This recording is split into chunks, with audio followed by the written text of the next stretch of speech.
রাজ্য বাজেট পেশ হয়েছে, সেখানে অনেক কিছু ঘোষণা হয়েছে। সেটা নিয়ে আমরা অন্য ভিডিওতে আলোচনা করেছি এবং আপনাদের সাথে শেয়ার করেছি। এই ভিডিওতে আমরা যে ব্যাপারটা নিয়ে আলোচনা করব সেটা হচ্ছে নিয়োগের ক্ষেত্রে মহিলাদের জন্য 33% সংরক্ষণের যে ব্যাপারটা বলা হয়েছে সেটা কিভাবে আপনারা হিসাব করবেন। নতুন রিজার্ভেশন যে পলিসি হয়তো আসতে চলেছে, সেখানে কি কি চেঞ্জ হতে চলেছে, অর্থাৎ সংরক্ষণের ব্যাপারটা কীরকম হতে চলেছে, কিভাবে হিসাব করবেন। অনেকে হিসাব করছেন, হিসাব করতে গিয়ে দেখছেন 100-র উপরে উঠে যাচ্ছে, মানে পার্সেন্টেজ 100 ছাড়িয়ে চলে যাচ্ছে। কিন্তু এখানে আমরা সহজ সরলভাবে বাংলাতে আপনাদের সাথে পুরো ব্যাপারটা বিস্তারিতভাবে আলোচনা করব। সঙ্গে থাকুন, দেখতে থাকুন। যারা ইউটিউব থেকে দেখছেন আমাদের এই চ্যানেলটিকে সাবস্ক্রাইব করে রাখুন, যারা ফেসবুক থেকে দেখছেন পেজটিকে ফলো করে রাখুন, ভিডিওটি লাইক করুন, দেখার পর শেয়ার করে দেবেন। তো এখন স্ক্রিনে আপনারা দেখতে পাচ্ছেন রিজার্ভেশন যে পার্সেন্টেজ সেটা, অর্থাৎ এক্ষেত্রে 100%-এর মধ্যে যে ব্যাপারটা ধরা হয় সেটা কিন্তু এখানে আছে। অর্থাৎ এক্ষেত্রে কি আছে, unreserved category 55%, OBC 7%, SC 22%, schedule tribe বা এসটি 6% এবং ইডাব্লিউএস 10%। এবং তারপরে যে 33% আজকে যে বলা হয়েছে যেটা হতে চলেছে সেটা কিভাবে ক্যালকুলেট করবেন। ডান দিকে দেখতে পাবেন যে একটা এখানে ইমেজে পরিষ্কারভাবে ব্যাপারটা দেখানো আছে 100%-এর মধ্যে কি কি ভাগ হচ্ছে। তো পুরো টোটালটা যোগ করলে 100%, তাহলে এই 33%টা কীভাবে আপনারা এখানে হিসাব করবেন, চলুন সহজভাবে জেনে নেওয়া যাক। তো রিজার্ভেশন বা সংরক্ষণের ক্ষেত্রে দুটো মূল ব্যাপার থাকে, একটা হচ্ছে হরাইজেন্টাল রিজার্ভেশন, আর একটা হচ্ছে ভার্টিক্যাল রিজার্ভেশন। যেগুলো দেখতে পাচ্ছেন যে এই আনরিজার্ভ, তারপর ওবিসি, এসসি, এসটি, ইডাব্লিউএস, এগুলো হচ্ছে ভার্টিক্যাল রিজার্ভেশন।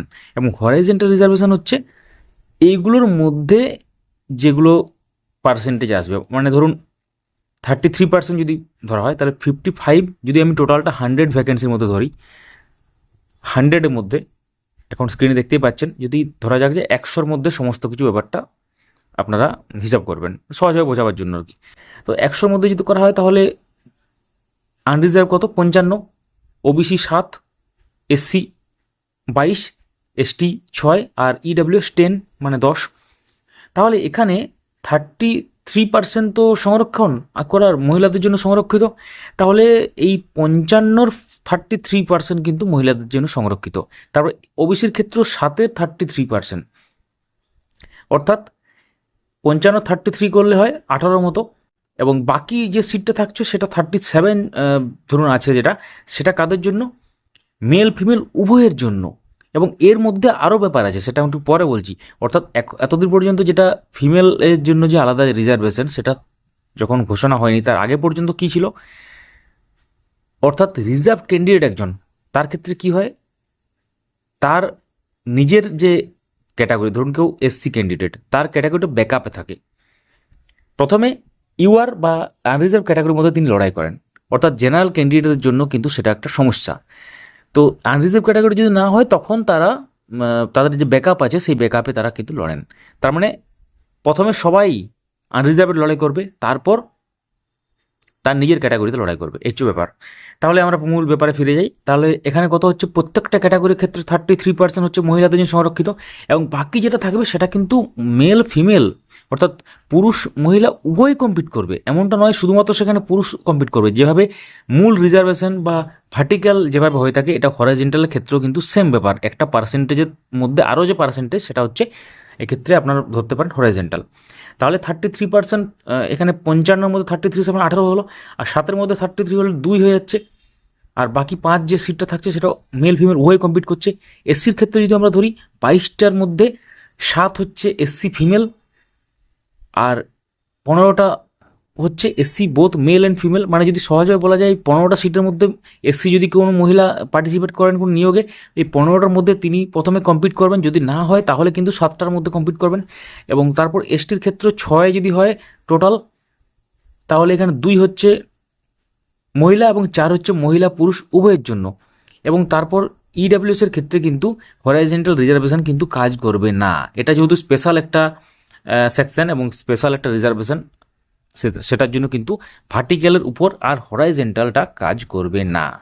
তাহলে সহজভাবে বললে কি বলা যায় এক লাইনে, যে এই ভার্টিক্যাল রিজার্ভেশন যেটা তার উপরে আবার 33% করে হরাইজেন্টাল রিজার্ভেশন যেটা মহিলাদের জন্য সেটা কিন্তু অ্যাপ্লাই হবে। অর্থাৎ মূল যে রিজার্ভেশনের যে নীতি সেটা কি, যেটা এখন স্ক্রিনে দেখতে পাচ্ছেন যে 100% যে টোটাল, তার মধ্যে প্রত্যেকটা ক্যাটাগরির যারা আছেন রিজার্ভ ক্যাটাগরির ক্ষেত্রে প্রথমে তারা আনরিজার্ভের মধ্যে কম্পিট করবেন, তারপর সেখানে না হলে তারা নিজের ক্যাটাগরির মধ্যে কম্পিট করবেন, মানে এক্ষেত্রে ব্যাকআপ হিসাবে তাদের ক্যাটাগরিটা থাকছে। সেই একইভাবে এখানের ক্ষেত্রেও কিন্তু কাজ করছে। অর্থাৎ আশা করি আপনারা বুঝতে পেরেছেন যে 33% কীভাবে কাজ করছে। কারণ অনেকে কী করছেন, এই যে 55%, 7%, 22%, 6% আর 10%-এর সাথে আবার 33% মানে গুলিয়ে ফেলছেন ব্যাপারটা, তাহলে হিসাবে মিলছে না, পার্সেন্টেজ মানে এক্সিড করে যাচ্ছে, 100%-এর উপর উঠে যাচ্ছে, তাহলে তো হবে না। তাহলে এক্ষেত্রে প্রত্যেকটি ক্যাটাগরির ক্ষেত্রে 33% কিন্তু মহিলাদের জন্য সংরক্ষিত থাকছে। তো কমেন্টে জানাবেন যে এই যে ব্যাপারটা ঘোষণা করা হয়েছে এটা নিয়ে আপনার মতামত কী। অনেক ক্যান্ডিডেট আছেন এটা নিয়ে পজিটিভ বা নেগেটিভ ফিডব্যাক দেবেন, প্রত্যেকটি ফিডব্যাক খুবই গুরুত্বপূর্ণ আমাদের জন্য। তো অবশ্যই আপনারা লিখুন এবং আপনারা এটা নিয়ে কী মনে করেন সেটাও কিন্তু লিখতে পারেন। তো আশা করি পুরো ব্যাপারটা আপনারা বুঝতে পেরেছেন। ভিডিওটি লাইক করুন, সবার সাথে শেয়ার করুন, আমাদেরকে সাবস্ক্রাইব বা ফলো করে রাখুন। ধন্যবাদ।